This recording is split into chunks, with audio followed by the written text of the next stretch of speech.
The class of 2020, some of you in the chat got this right. I thought maybe most of you would go a little bit higher than this. Max Olson checked on the 2020 quarterback class, the top 50 recruits, quarterback position. C.J. Stroud, Bryce Young, Anthony Richardson, and all three of those are gone. Carson Beck, Georgia. Garrett Green at West Virginia. Baylor got a taste of him last week. Tate Rodemaker, Xavier at Florida State, and Brady Cook at Missouri. Those are the only players who never transferred or changed after they signed with the original school from the class of 2020. 3 of them are gone. They're in the NFL. Yeah, the top 3. And the fourth one will be there probably next year unless he – Brady Cook? No, I was talking about Carson Beck, who's played really well. I've seen him ranked as high as 40th on some people's boards. And he was kind of not thought of 3 months ago that way. So so I think he'll probably be the number 1 quarterback coming out.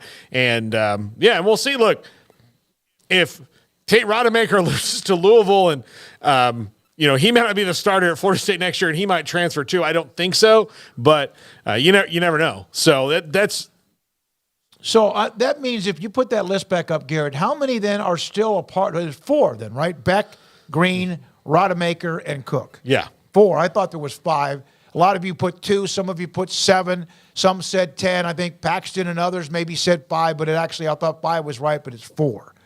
Good Lord. Yeah, I mean, that's not surprising. I mean, we just talked yesterday, and I don't like always bringing it back to to Baylor, but they're a good example in this of the last time they signed a guy and he was actually around for his entire career was nearly 10 years ago at this point. Yeah.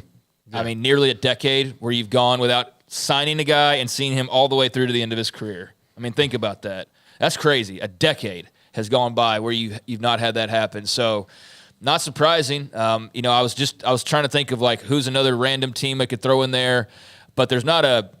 Give another idea maybe to the sites out there that do the recruiting stuff of where you could sort by a prospect, which you can do that. And let me see the random site that I'm on. Looks like I'm on Sooners Illustrated, which is a 247 site, right? So you can look up the all-time recruits at a position, which is very handy. I wish, and it's since 2000. You can then sort them by their rank, you can sort them by their name, you can sort them by their position. I would love to see it sorted by year. That way you just go like, this is who they signed every single year in a row. And the reason why I say that is because I was trying to see Caleb Williams transferred, Spencer Rattler transferred, like how many of them. And, Texas has got a good situation now, but you start to look, they've Cam Rising and Hudson Card and, the quarterback. Jackson was a quarterback before, Blake Murphy probably going to transfer, so everybody's getting dealt a hand with the quarterback, position and having to try and maintain that and keep guys on campus, but also in this era, not see a bunch of transfers, but it's pretty impossible to do that. So yeah, it's not surprising that, that list is a very short list compared to what it started out as. Yeah. I think sometimes if you go, God, I don't like the way things are in college football, most of it, their reaction is, oh, my God, just, again, stop being an old man, get off my lawn. I actually think there are more people that feel that way than just me. I get it. I'm okay with it, but it doesn't mean I like it.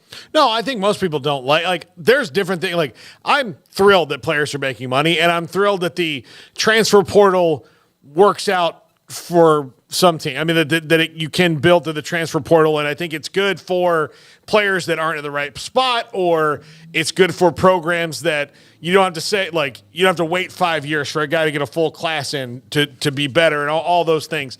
Those are good parts of it, but it just needs to make more sense than it does, right? It needs to be less chaotic, and however we get there is great, and part of that just needs to be sunlight. Like, just, you don't – I don't understand why people don't like that players are getting played. That one I'll never understand, because if you were a player, you would want money. Well, it's just not even legal. Yeah, it's just like there's not a good argument for it in any way, shape, or form. But. So now, how they get paid and the way that those goes about, you can feel, icky about some of the icky things that go on. Absolutely, but the fact that they're getting money where they didn't before, to me, that one doesn't make sense. But yeah, the way the transfer portal works, and I think the other part of it is, there's a lot of this instant gratification that people want. They want to microwave their way, to the finished meal of their college career, and it's not always the best choice. Like sometimes, look, okay, you didn't start at Georgia, okay, you might start at Missouri, all right? But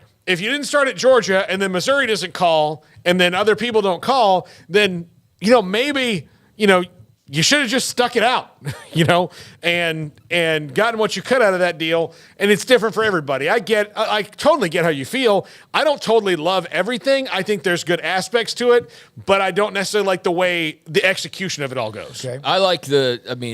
I think you can like certain things about something and not have to like all of it. Yeah, it's not black and white. I don't have to like every single type of something just because. I love the Avengers, but I can do without Captain Marvel. Yeah, I like the MCU movies, but I can do without about the last 10 of them. I don't need them. I don't care for them, and I don't want them. Like that. Yeah, so you don't have to unanimously approve or disprove every single thing about every single thing. Yep. But just in general, yeah. I mean the non. I guess the crowd that prefers the non-NIL era, like I can understand that, but that's just not realistic or right or going to fly anymore. And so those days are dead and gone, period. We're never returning to those days unless there is some all academic based like side leak. But you know what? That will not get any attention because that's not where the money is and that's not where the fans are and all of that. So it is what it is, but I'm with you as far as look, what would we be talking about right now? We'd be talking about championship games, and we'd be talking about recruiting, but the transfer portal stuff is super interesting. It makes the season more interesting. It makes this time of year even more interesting, even when we still have all these games left to play. So it's fascinating.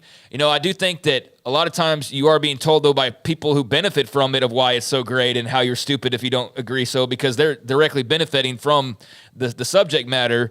But, yeah, you can still have a problem with just how it's all done. And to me, when you're just vaguely throwing out, some school from the Big Ten's offering $500K for this Houston offensive lineman. Well, we know the Houston offensive lineman's name. Why can't we know the school's name? Why does that have to be so secret? Why does that have to be like Barry Switzer's still out there recruiting right now? Yeah. That's the part to me that doesn't make any sense.